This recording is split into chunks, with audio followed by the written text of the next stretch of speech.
Voilà. Alors Illustrator, est-ce que c'est un logiciel complexe ou pas à utiliser?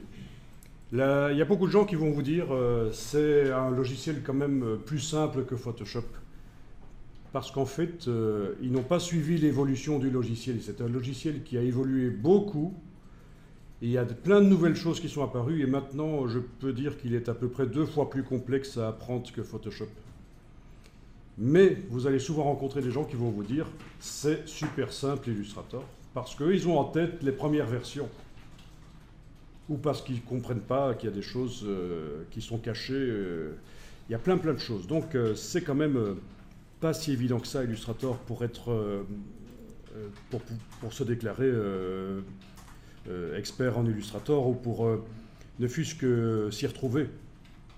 Donc il y a plein de gens qui détestent. Si vous arrivez à passer le cap et à travailler avec Illustrator, c'est excellent parce qu'en fait, il y a plein de gens qui ne le font pas, qui n'y arrivent pas.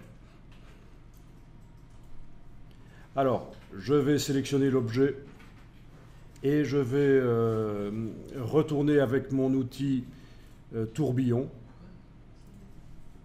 Quand vous double-cliquez sur l'outil tourbillon, vous avez, comme souvent, des options. Et là, vous avez la dimension de la brosse. Ben oui, on pourrait faire des tourbillons plus petits. On va passer à 40 pixels 40 en largeur-hauteur. Vous avez la vitesse, c'est-à-dire dans quel sens il tourne. Si vous voulez qu'il tourne dans l'autre sens, pour l'instant, on a vu que c'est dans le sens anti-horaire, je pense. On va essayer en mettant un angle négatif.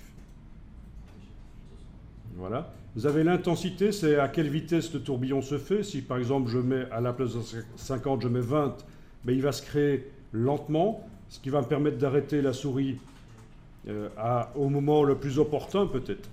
Alors je teste. Voilà. En effet, là c'est dans le sens des aiguilles d'une montre que le tourbillon se fait, donc quand la valeur est négative. Et vous voyez qu'il est lent. D'accord?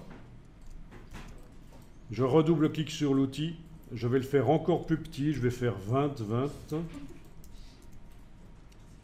Je vais faire en sorte que la vitesse du tourbillon, c'est-à-dire sa complexité, voilà, je vais faire comme ça. Et l'intensité, ça c'est la rapidité avec laquelle il se fait. Oui, c'est assez ambigu, parce que vitesse, on pourrait dire, tiens, c'est la rapidité avec laquelle il se crée. Mais non, pas du tout. C'est son aspect, à quel point il est entortillé sur lui-même. Et l'intensité, c'est la vitesse à laquelle il se fait, en fait. Voilà. Alors, vous voyez, là, je viens d'en faire un, et voilà. Enfin, vous avez plein d'options. C'est ça qu'il faut comprendre ici, c'est que vous avez plein d'options cachées, notamment en double-cliquant sur les outils.